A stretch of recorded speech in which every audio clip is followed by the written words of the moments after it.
me name's Derek. 43 years old, principal systems architect at Vertex Logic.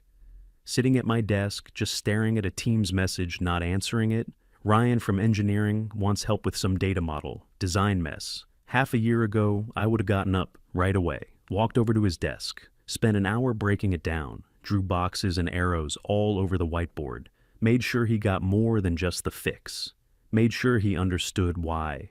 It worked. That used to be me. The guy everybody came to, 16 years of hard-earned knowledge handed out for free. Now I just type back, slammed right now with my own stuff, close the chat, go back to doing the absolute minimum. Ryan will solve it eventually, or he won't. Not my problem anymore. I used to actually love this job, used to love being the one people trusted. Used to get a little proud when somebody said, "Derek knows this stuff, ask him." Now I just watch the clock and wait to go home. All of it changed in one moment. 30 seconds of getting embarrassed in front of the whole department. 15 years of loyalty gone like smoke.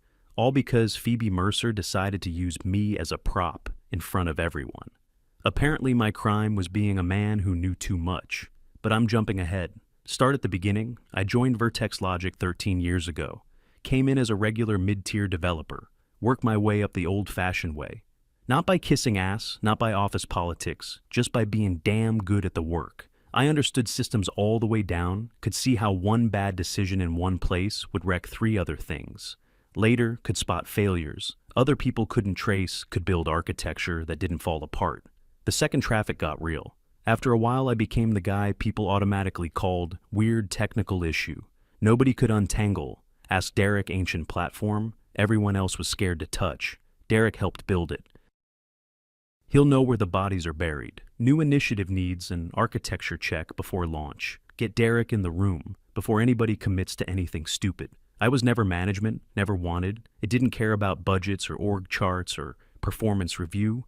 Nonsense. I just wanted hard problems, and smart people wanted to solve stuff and help other people get better. Over the years, I mentored a ton of developers, guys, women. Didn't matter to me. If somebody actually wanted to learn, I taught them, spent more hours than I can count, explaining concepts, sketching diagrams, walking line by line through code, watching that moment when it finally clicked for somebody that was the payoff for me. Not some fancy title, not an extra percentage on a bonus, just knowing I helped somebody level up, knowing we were building better things, because people understood what they were doing. Our department was around 40 people, developers, architects, infrastructure people, the usual mixed solid team. Pretty collaborative people, respected what each other brought to the table. You could ask for help without feeling stupid. You could give help without sounding smug. It worked because people trusted each other. Trusted that asking a question wouldn't get you laughed at. Trusted that knowing your stuff actually meant something. Trusted that we were all pulling in the same direction. 2 years ago, our director retired guy named Leonard Old School type. But fair treated people, the same across the board, cared about competence more than anything. Didn't care what you looked like, cared whether you could actually do. The work company brought in a replacement, Phoebe Mercer. 39, came over from some startup in Denver. Resume, looked great, big launches, good growth numbers, all the right buzzwords. Also lived on LinkedIn, constant posts about women in tech, shattering ceilings, dismantling toxic bro culture. I didn't really have a problem with any of that. Supporting women in tech sounded fine to me. This industry obviously has its issues if that was a cause she cared about. Whatever, good for her first month. She mostly watched and listened, sat in on meetings, reviewed active projects, scheduled one-on-ones. With everybody met with me for about an hour, asked about my role, asked what areas I covered, asked how I approached mentoring. I told her I usually helped with architecture decisions, filled in gaps when teams got stuck, helped junior devs understand the bigger picture, kind of became the unofficial institutional memory for the department. She nodded along, but I couldn't really read her expression. Then she asked if I ever worried that I took over conversations. I told her I usually tried to hear people out first, and only jumped in when somebody asked, or when a project was about to go off a cliff. She wrote something in her notebook. Didn't react much, just moved on second month. She started changing things, reworked, meeting structures, added speaking time tracking, said she wanted equal participation across the team. In theory, that sounded reasonable. Some people definitely talk too much. Some people barely spoke at all, trying to level that out. Wasn't a crazy idea, but the way she did it felt wrong. She'd cut men off in the middle of a point, say something like, "Let's open space for voices we haven't heard yet. Then let women keep going even if they had already talked plenty." It wasn't really about balancing airtime. It was about sex. Men got interrupted, women got the floor. Didn't matter whether what they were saying was useful or not. By month 3, the tension was impossible to miss. Phoebe started dropping little comments in meetings, always with a smile, like she was joking, always aimed one direction. Craig suggested a technical path on one project. She goes, "Let's not automatically follow the first male opinion in the room." Ryan asked a basic clarifying question in another meeting. She said, "Some people don't need every detail repeated for them, little shots like that. Always at the guys, never direct enough to file a complaint over, but enough to build up enough to change the air in the room." I started noticing the men on the team getting quieter, talking less in meetings, offering fewer ideas, editing themselves before they spoke, trying not to say the wrong thing and become the next target. The women noticed it too. Meredith, one of our strongest senior developers, mentioned it to me, said the meetings felt off now, like there were tripwires all over the place. She said it didn't feel empowering, it just felt tense, like everybody was on edge all the time, including her. Month 4 is when everything blew up, the exact moment that wrecked the whole thing. Big project review meeting, basically the entire department there, around 36 people plus Martin, the division director, plus a few stakeholders from other groups. Big room, big audience. One of those meetings where every word feels like it matters. We were reviewing architecture decisions for a major platform. Overhaul, I had designed the original system. 9 years earlier, knew that thing better than anybody alive in that building, been pulled into planning the whole time. Because of that, Phoebe was leading the presentation, giving status updates. Then she got to the architecture slide, and right away I could tell part of it was wrong, not slightly wrong. Old information, she was describing an option we'd already killed months before because it had scaling issues. I had flagged early on, we'd already moved to a different design. Because of it, I raised my hand to clarify before bad info got locked into people's heads. She looked at me and let out this annoyed little sigh. "Yes, Derek," I kept it polite.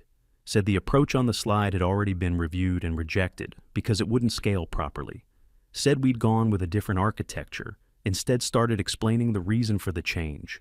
She cut me off before I got 2 sentences in. "Derek, I'm aware you have thoughts on everything, but this presentation is not your personal stage." I said, "I'm just trying to clarify what the current architecture actually is. The stakeholders need the correct information." She looked straight at me with this open disgust, then said, "What you call clarifying, other people might call mansplaining. Your 16 years of experience do not make you the final authority on every subject. Some of us became experts without feeling the need to dominate. Every discussion room went dead silent, like somebody hit mute on 36 people at once. Everybody just froze. I could feel my face go hot instantly, heart hammering so hard I could hear it. Then she kept going, said, maybe if I spent less time explaining things, people already understand, and more time listening to viewpoints, besides my own, the team might actually work better. Then she said, please let me finish my presentation, and that was, it just sat there, couldn't even get words out. Publicly labeled a mansplainer in front of my coworkers, in front of my boss, in front of outside stakeholders.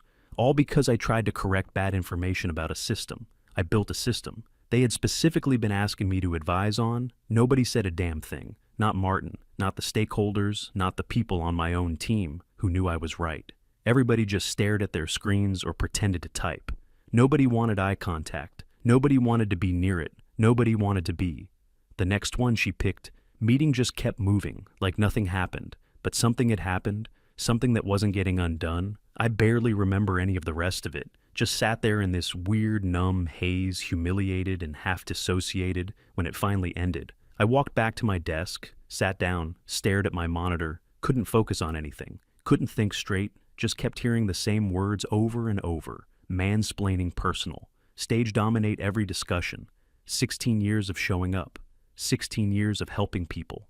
16 years of solving problems nobody else wanted, and it all got flattened into some cliche, some office stereotype, like I wasn't a person anymore, just another guy to make an example. out of some warning label about men who think they know things about. An hour later, Meredith stopped by my desk, kept her voice low, said that was seriously unfair, said everybody in that room knew I was right. I appreciated that she said it, I really did. But it didn't fix anything. It didn't erase what Phoebe said. Didn't erase the fact that 36 people watched me get cut down in public, didn't give me back whatever got taken from me. In that room that night, I told my wife what happened. She got furious, immediately more pissed than I was. Honestly said, I needed to document it. Said I should go straight to HR and report the hostile environment. I just looked at her and said, what's the point? Phoebe's a woman, I'm a man. She used the word mansplaining. HR would probably side with her before I even finished the story.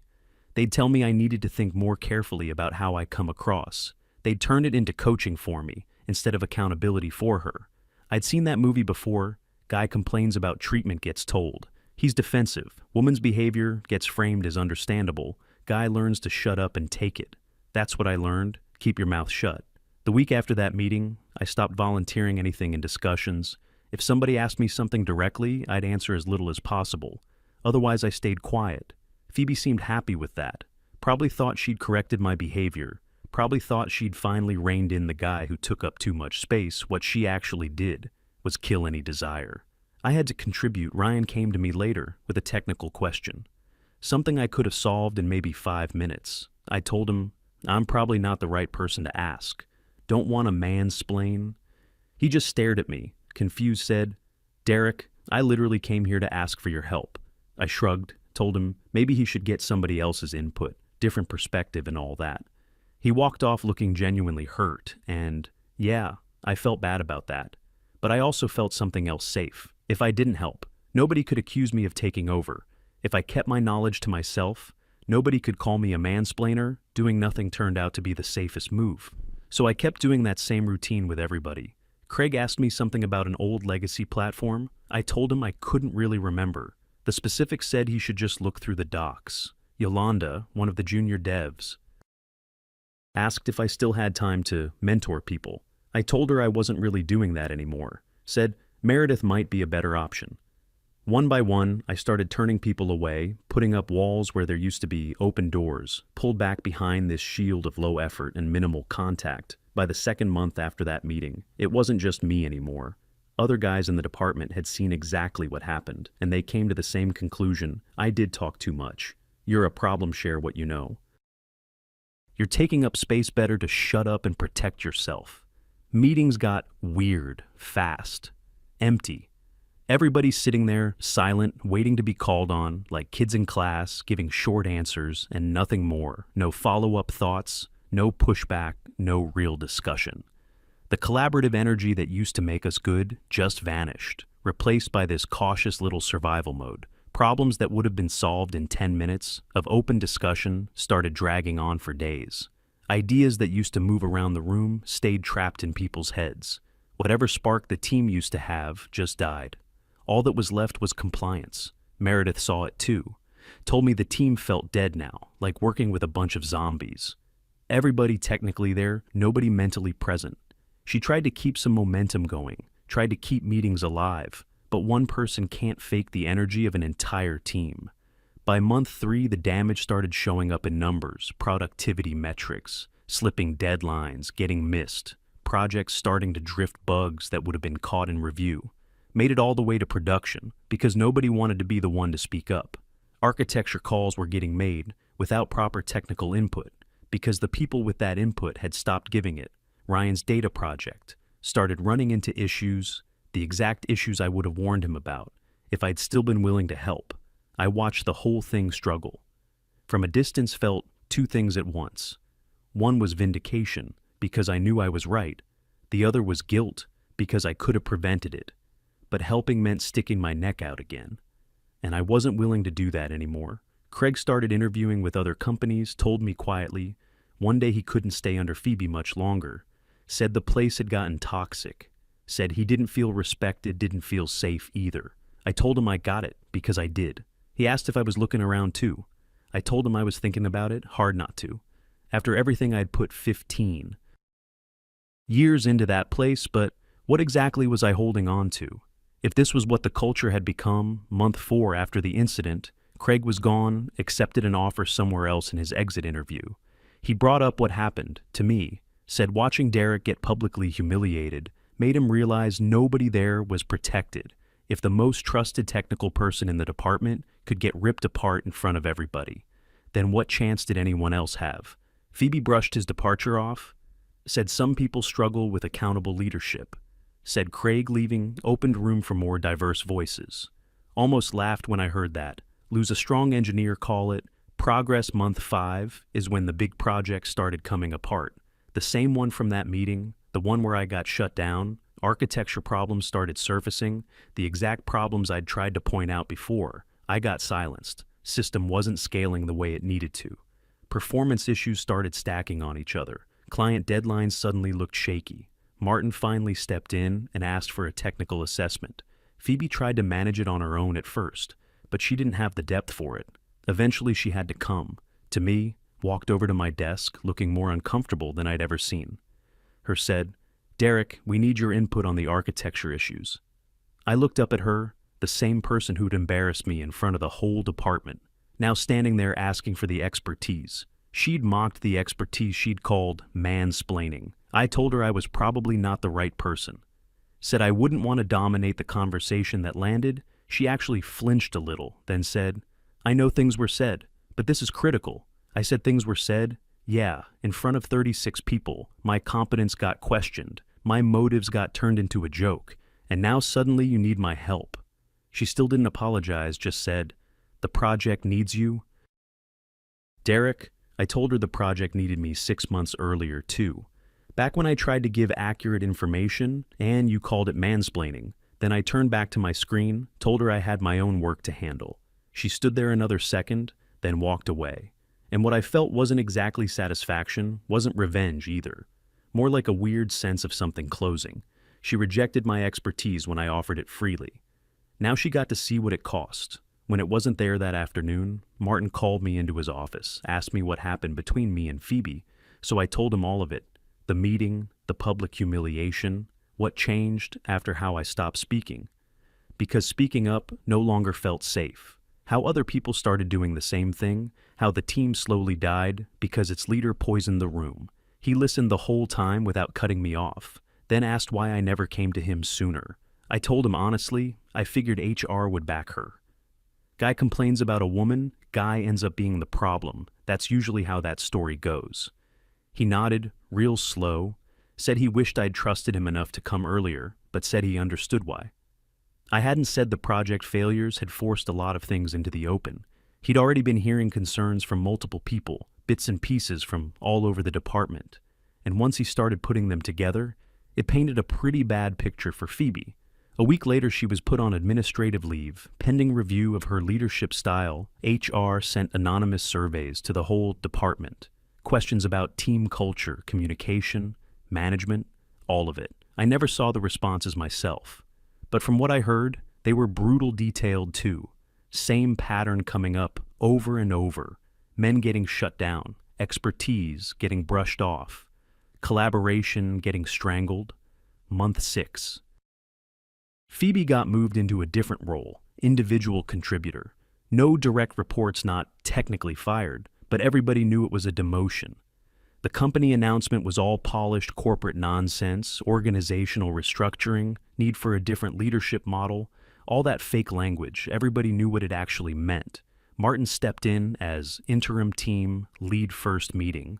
He addressed the whole thing head on, said, the last year had done real damage to the team, trust had been broken, communication had collapsed and rebuilding. It wasn't going to happen, fast. Then he looked right at me, said, some people had been treated unfairly, said their expertise had been dismissed, their contributions mocked, said he was committed to rebuilding a culture where people's knowledge was respected, where asking questions wasn't treated like weakness, where helping coworkers wasn't framed as domination. It was just what a good teammate does. After that meeting, Ryan came over to my desk, asked if I had time to look at his data issue, same one I'd blown off months earlier. I hesitated. First instinct was still protect yourself. Keep your head down, don't stick your neck out. But Martin's words were still fresh, and Phoebe was out of the picture. So I told him, Sure, show me what you got. Spent about 2 hours with him, went through the architecture, explained the patterns, showed him the traps that would have bitten him later, watched his face do that thing. It used to do when a concept finally clicked. Same look I used to see all the time, back before all this garbage when we were done. He said, "Thanks." "Derek, I missed this," and I told him, "Yeah, me too. More than I realized. Getting the team back wasn't instant trust. Doesn't come back overnight. Some of the damage stayed. Craig was already gone, too. Other people had left during the worst stretch. 2 years of institutional knowledge just walked out the door. But slowly the team started feeling alive again. People spoke up, more, asked for help, without looking over their shoulder. First offered what they knew, without worrying they'd get accused of something. The collaborative energy started coming back. Not all the way, there were still scars, but enough for the team to function again. Enough to actually do good work. About a year later, I got promoted to principal architect. Martin pushed for it, said it was overdue, said it recognized both the work I'd done for years and what I'd put up with. I appreciated that, not even because of the title, just because somebody in leadership finally said out loud that what happened was wrong, that I had not been the problem. Leadership had been the problem. I mentor people again. Now Ryan, Yolanda, new hires who came in after the mess, I share what I know freely. Again, answer questions, fully help people grow. The same way I always used to, before somebody decided that was some kind of character flaw. I still think about Phoebe once in a while. She's still with the company, still in an individual contributor spot, mostly keeps to herself. I have no idea if she learned anything from any of it. Maybe she understands what she wrecked, maybe not. Honestly, I kinda suspect she still thinks she was the one treated unfairly, like she got punished for standing up to male dominance, not for being pointlessly cruel to a coworker who was trying to help. That's the ugly thing about ideology. It can make people blind to the damage they do. Can make cruelty feel righteous. Can make somebody think they're fighting oppression, when really they're just creating it. She turned my expertise into mansplaining, turned helpfulness into domination. Turned knowledge into some kind of weapon, and probably still sees herself as the victim, even though she was the one throwing punches. My daughter is in engineering school. Now, I told her this whole story once, not as some warning about women, as a warning about ideology. Any ideology that needs cruelty to justify itself isn't worth following. Any leader who humiliates people in public isn't somebody worth following. Either respect isn't male or female. Kindness isn't male or female. Competence isn't male or female. You judge people by what they do not, by what category they fall into. And you never let somebody make you feel guilty for being good at your job. That's not privilege, that's not oppression, that's not dominance. That's what it looks like when somebody earns their place after years of work. Anyway, that's how 30 seconds of public humiliation basically shattered a team's trust. I was the person everybody relied on. 15 years of sharing knowledge freely. Thousands of hours helping coworkers. Then one comment from a new manager, mansplaining that was the label or domination, depending on the day.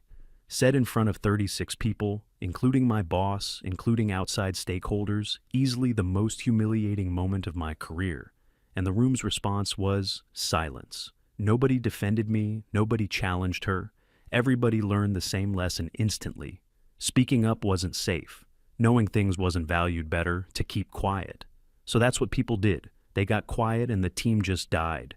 Meetings turned empty, collaboration dried up, innovation stopped cold. Good people left projects, started failing until the damage got too obvious to hide. And even then she blamed everybody else. Never owned it, never apologized, just got moved somewhere else. And probably still thinks she was right. One cruel little moment, 15 years of trust blown apart. That's what leadership can do for good or for bad. So if you're going to use it at all, use it carefully.